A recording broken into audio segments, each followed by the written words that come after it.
In this episode of Falmouth in Focus, we celebrate the legacy of Rachel Carson with family events and a wild, wet race in Woods Hole. Check out the competition at the Cranberry Cluster Dog Show and cheer on the cyclists in the Wounded Warrior Soldier Ride. All this and much more on this edition of Falmouth in Focus.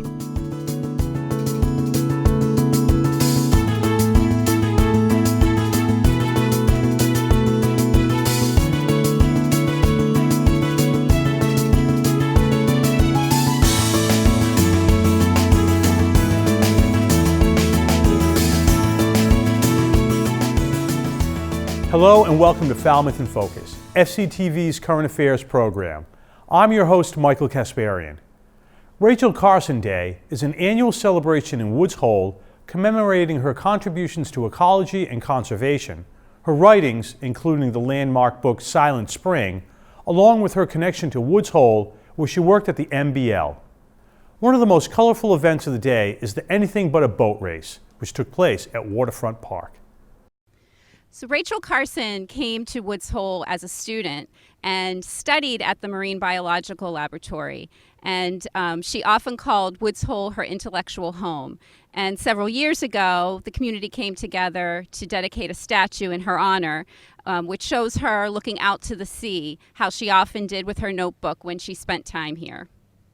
Well, this is the third annual Sea Around Us weekend that's in honor of Rachel Carson. It's sponsored by the Woods Hole Business Association. This afternoon, we have a full slate of activities, starting with activities for kids that are being sponsored by the Marine Biological Laboratory and Woods Hole Oceanographic Institution here in Waterfront Park and the MBL Club. We have a touch tank from the MBL's Marine Resources Center, so kids can come over and see animals that we study at the MBL and how they have a connection to us, to humans. The Anything But a Boat Race is another big part of this weekend. The premise of the event is for teams of people to come together and have a vessel that can float and can do the course, but it can't be a boat and it has to be completely homemade. The Anything But a Boat Race started back in 1980 at Woods Hole Oceanographic Institution, where I worked at the time, and it was an employee-only event to celebrate the 50th anniversary of the Oceanographic. Off they go!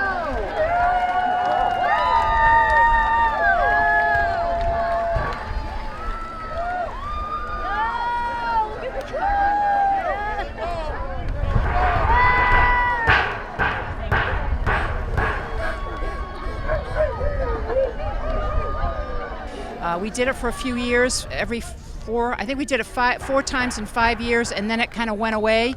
It returned in 2005 for the 75th anniversary of the Oceanographic, and then it didn't appear again until last year when I was asked if I would kind of reactivate the race and get a committee together to do this. So we did one last year, and this is the second one.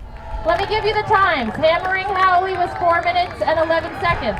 The Penkeys Island Escape was 4 minutes and 22 seconds. The Titanic was 8 minutes and 14 seconds. And the Dancing Lobster, a respectable 8 minutes and 40 seconds.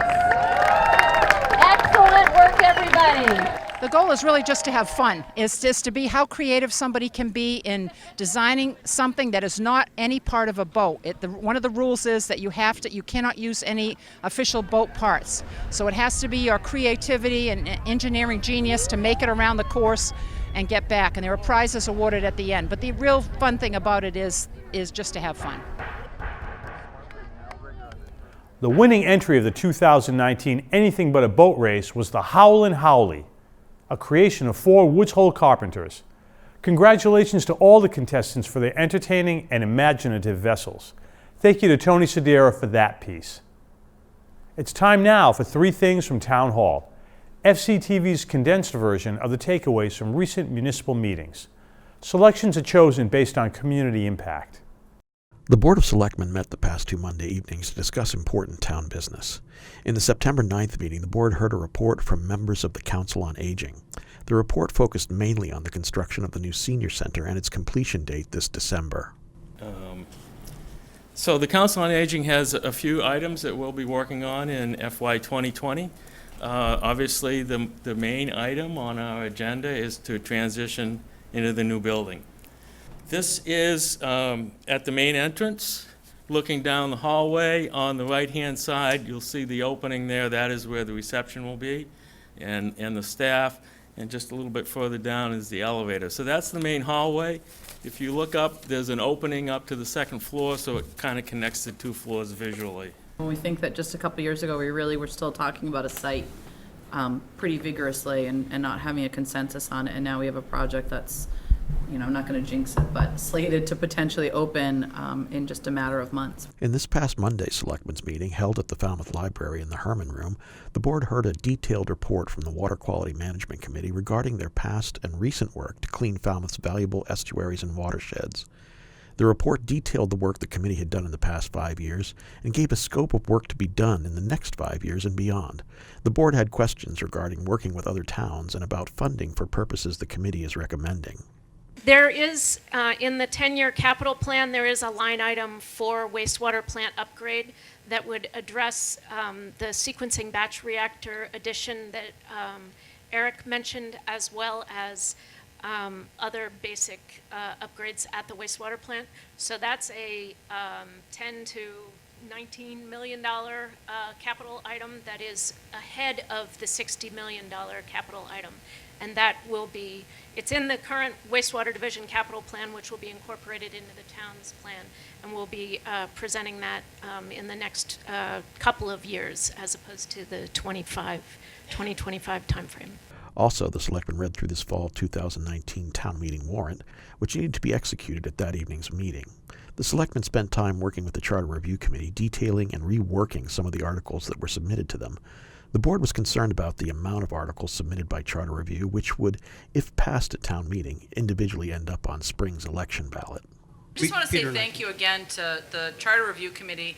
You guys took on just an enormous, just to have everyone who comes with such a passion, an opinion, a perspective, and to come to consensus on that many, recommendations and the detail and the thought that went into them. We really appreciate it, and it gives us a lot to, I think, even the things that we didn't vote on to approve tonight. I think it really sheds some light on places where we can make improvements. To see the meetings in their entirety, check out Government Channel 15's program schedule at fctv.org. We're going to take a quick break to learn about an adoptable dog from Friends of Falmouth Dogs.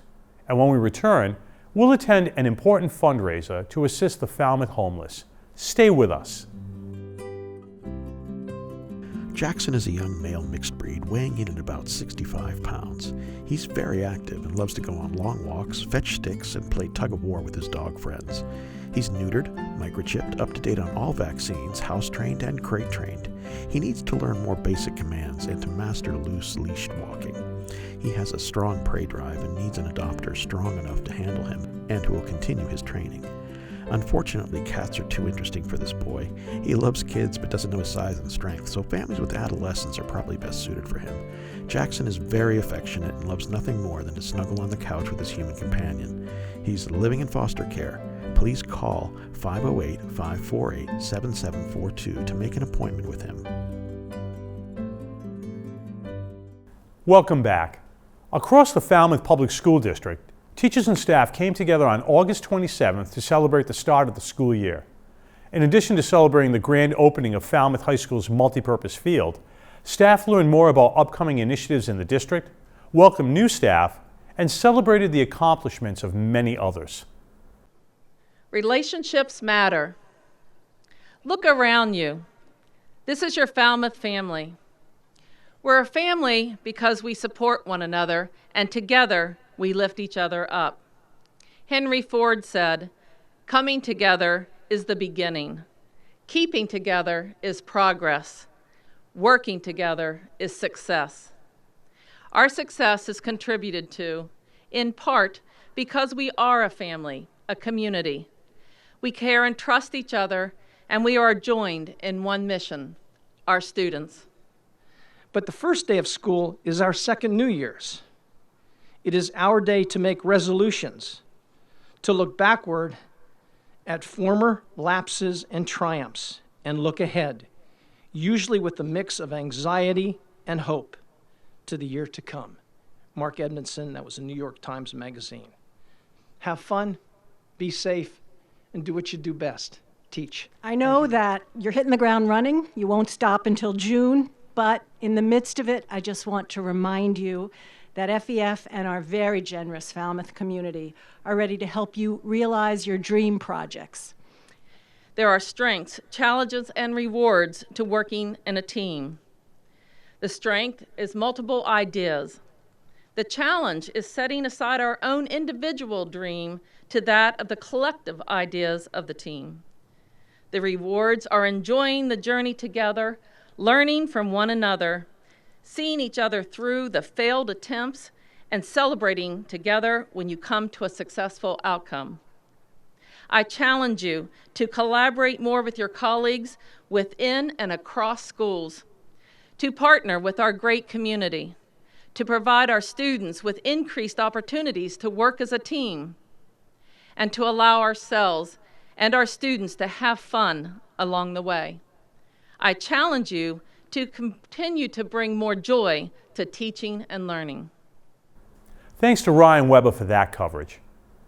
Belonging to Each Other is a local organization dedicated to helping Falmouth's homeless population find comfortable temporary housing during the winter months.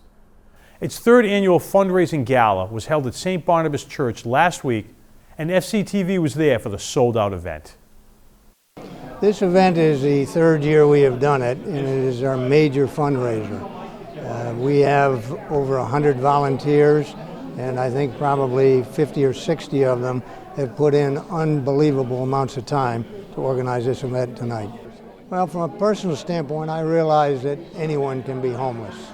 There have been people who have been successful who can talk to you about being homeless. I think if you're honest with yourself, you've probably had conversations with people in your family who either were, are, or could have been homeless.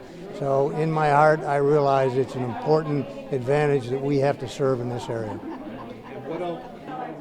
I just, when I came to Falmouth, I retired to Falmouth about 7 years ago, and I wanted to get involved in housing and homelessness issues, and I found it so rewarding. I was frankly kind of shocked that we have, I don't know, 20, 30, 40 different individuals in Falmouth who are sleeping in the woods or in the backseat of their car or couch surfing on their friends' sofas.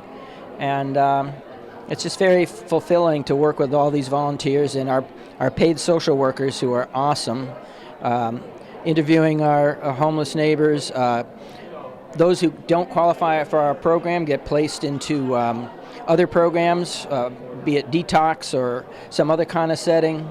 And then, the caseworkers start meeting with them when they're settled into the rental homes that we put them in. And they get them on housing voucher lists, and they get them on all kinds of other lists that help them get their lives straightened out and eventually find more permanent housing.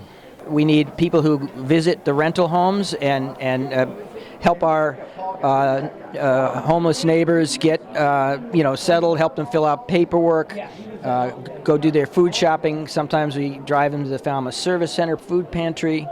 We need people who are willing to use their car for transportation. A lot of our clients are homeless, but they have jobs, and they may not have a car, and they need to get to their jobs, and that's a real challenge in the winter particularly. So we have a very active transportation committee, and they just each day they arrange to bring people to their jobs, or maybe it's a medical appointment, or maybe it's an appointment with a lawyer or a court hearing or whatever it may be. So transportation, if you like to drive people, and I'm told, I've done it a couple of times myself, but people tell me when you get a fellow in the car with you, you find out a lot about them, and people really enjoy just the one-on-one they get with our homeless neighbors when they're driving them to work or to appointments. So. More than 100 Belonging to Each Other volunteers help over a dozen men and women each winter with housing, food, and accessing needed services. Thanks to Bob Fenstermaker for that coverage. The Cranberry Cluster Dog Show is an annual event at the Barnstable County Fairgrounds that attracts over 126 breeds of dogs and spectators of all ages. Throughout the 4-day show, thousands of dogs participated in competitions for well-trained show dogs and events for dogs who just like to jump. My name's Dan Kavicki, and I'm the show chair for the South Shore Kennel Club here at the Barnstable County Fairgrounds, and this is the Cape Cod Cranberry Cluster. The Cape Cod Cranberry Cluster is a dog show put on by the Cape Cod Kennel Club and the South Shore Kennel Club. We have everything from dog conformation to obedience and rally, and we've added the last 2 years dog diving. 4 days of everything dogs. We expect over 1,200 dogs on Saturday, and close to 1,000, if not 1,100, on Sunday. It's a great place to bring kids. It's a family-oriented event. People come on down if they want to see what kind of dogs are available, what dogs are like. Some families come to pick out their next dog. This dog show is primary conformation, which means that a dog has been trained.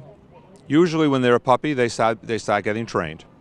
They learn all their obedience and their manners. They're trained to go around the ring. Use Saturday as an example. We have over 1,200 dogs representing over 124 breeds. They come from all over the Northeast.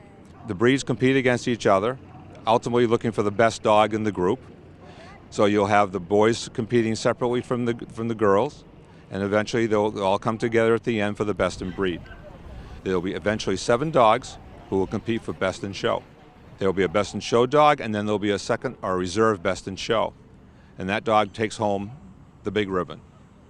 Hi, I'm Carrie Boyd. I'm a professional handler. I'm 3rd generation handler. I've been handling since I was 8 years old. The breed that I was showing today that you saw was French Bulldogs. This is one of my main breeds that I show. I own and breed French Bulldogs also. Every breed has its own written standard. In the ring, we try and present them to the best of our ability. This is very much a head breed, so we want to show how beautiful their expressions are.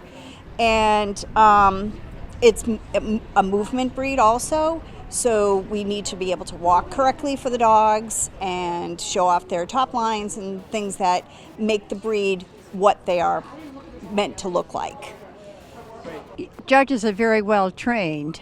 They have a lot of background in all breeds of dogs. A lot of them at one point were exhibitors and breeders themselves.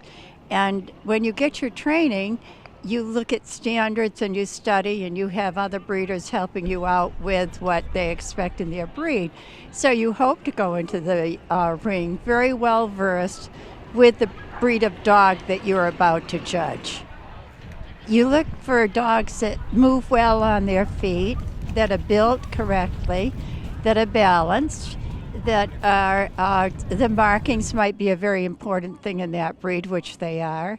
So expression, the ear carriage, everything makes a total picture of what you finally come up with at the end that is appealing and meets the breed standard. Besides showing dogs, there are vendors, there are food trucks, and it's just generally an all-around good time. The weather's cooperating, and it's just a great way to spend the weekend. The Cape Cod Kennel Club has been a host for this event for over 60 years. Thanks to Andrew Richards for that story. The 8th annual Wounded Warriors Project Soldier Ride, featuring approximately 50 wounded veterans of the wars in Afghanistan and Iraq, came to Falmouth last week, and FCTV was there to cheer on the brave cyclists. We also spoke to Carol Kenny of the Falmouth Military Support Group about the annual event. We are at the 8th annual Wounded Warrior Project Soldier Ride, Cape Cod. Well, it's put on by the Wounded Warrior Project, but the Falmouth Military Support Group takes care of the Falmouth portion of the ride. And then we have another team that takes care of the Lower Cape that rides the trails down there tomorrow, on Friday. Well, it's important to support all veterans, and these people really need our support, and we have a great venue here for doing it. And so I think the Shine & See Bikeway is one of our best assets in town, and it's great that we get to share it with them. And when we say the Warriors are coming to town, it's like everybody steps up. We've got crossings that are manned by all the community groups in town that come out, and schools and participation from everywhere. So it's been great. I just want to thank the community for all the support and the people that have emailed and called and said they want to come out and support them, and cards and letters that people write, and all the donors for the goodie bags. So it's been wonderful. Well, Falmouth's a great place for veterans, and we have great support staff with our veterans agent and also all the military support groups in town, the Disabled American Veterans, as well as the Falmouth Military Support Group and others. Right now we're kind of doing outreach and supporting the Vet Center and trying to get people connected with whoever they need. We connect with Heroes in Transition or whatever group is out there that needs some support and help. So this is like one of our biggies right now. We come out and do the Cape Cod Marathon. We do a water stop as the Falmouth Military Support Group, so we're still doing that. So. The riders soldiered on through a rainy day in Falmouth. We look forward to their return next year and hope you'll join us in supporting them. Thanks to Alan Russell for that report. We're going to take a quick break, but when we return, we'll go searching for Stingray with Ryan Collins. Stay with us.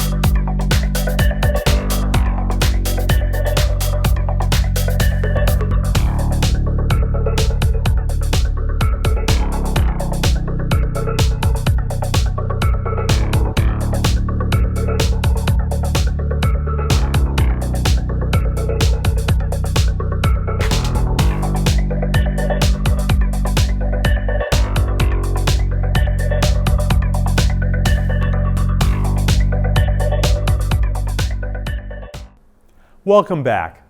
It's now time for our fishing report from Ryan Collins of My Fishing Cape Cod as he goes searching for rough-tailed stingray in the waters off Mashpee. Back on the evening of Thursday, September 5th, 2019, I met up with My Fishing Cape Cod member, John Malloy. This is John's boat right here that you're looking at. And we would use his boat to bring all of our gear, bait, and equipment to the shark fishing grounds.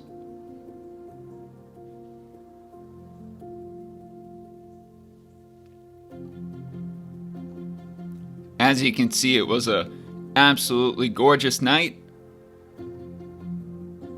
Gotta eat up every night like this during the month of September, because before you know it, it's gotta be getting cold.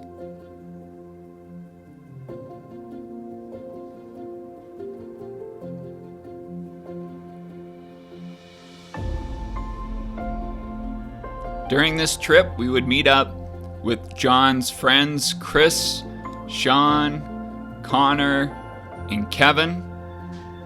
And it was a good thing that we had a whole crew of guys on the beach, because we would end up hooking into an absolute monster of a rough-tail stingray.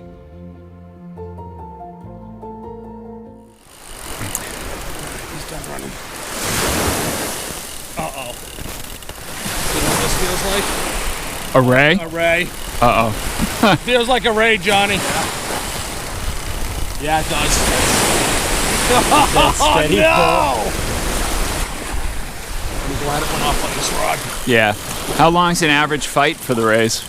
Over an hour. Really? Oh my Yeah. goodness. They get up to 6-7 feet across. Oh my god. That would be so sweet if we're able to see this guy.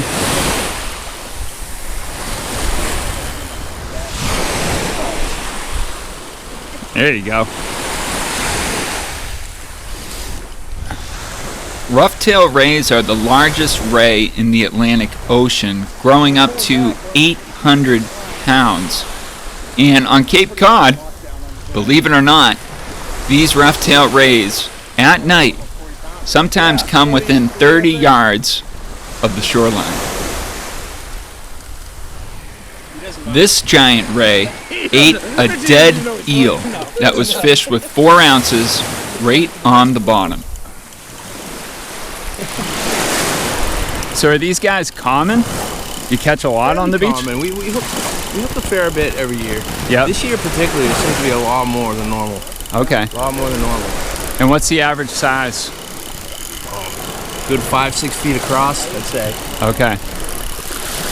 So what's that, like 200 pounds or something like that? At least, yeah, like 200-300 pounds. Okay. General range. Of course, you get the 6 foot. So what's going on right now? The ray is heading in towards the beach. We just gained a whole bunch of line on him. Is he suctioning back down? No, he's moving. All right, he's still moving. So, but he's moving down the beach, which is good. It'd be ideal if the ray would come right in to the beach down in this area. There's also a jetty another 500 yards down that we got to avoid.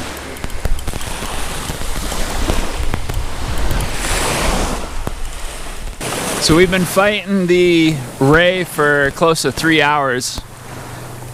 What we're gonna do, John's gotta take the boat,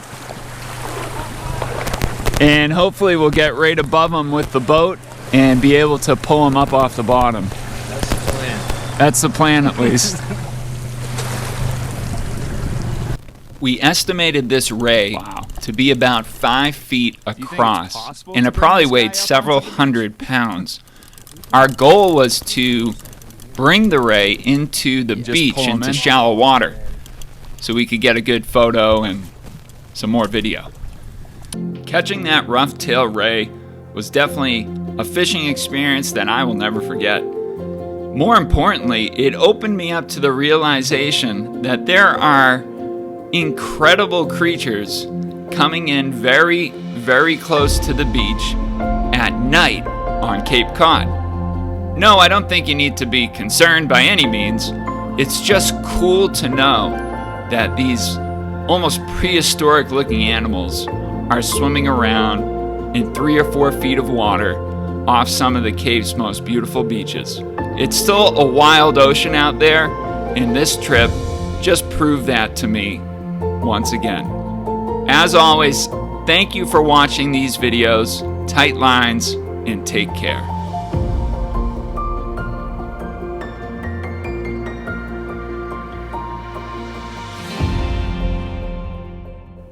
Thanks to Ryan Collins of My Fishing Cape Cod for that report. The Falmouth High School varsity football team played their first game of the season on September 6th, playing at the home of the new Falmouth High School multipurpose field. It was a wet one as the Clippers took on Dartmouth High School under the Friday night lights. The Falmouth High School varsity football team started their 2019 season on August 6th under the Friday night lights. Playing their first game on FHS's new turf field, the night was wild with scoring in addition to the rainy and windy weather. The boys racked up a 35-14 victory with over 300 rushing yards in their triple option defense. Quarterback Kyle Connolly scored 3 touchdowns in the first half, rushing for 164 yards on the night. A first in recent years under the special teams, Gerald Mahoney led the effort by making all 5 extra point kicks in the game. Cape Cod Times interview after the game, head coach Derek Alameda said, "I like the toughness we played with. It was our style of football. We were physical, we finished the tackles on defense, and we got hit. That's what I like to see." Thanks to Ryan Weber for braving the weather for that report. FCTV wants you to know that television can be as easy as hitting record on your smartphone. We'd like to invite all Falmouth residents and visitors to share their slice of life with us. Email us your photos and videos or upload them to Facebook, Twitter, or Instagram using the hashtag MyFalmouth or Falmouth in Focus to be featured on the show. Thank you to our most recent contributors. We leave you now with the sights and sounds of the Falmouth High School Marching Band in their first public performance on the new multipurpose field. Thank you for watching Falmouth in Focus. We'll see you next time.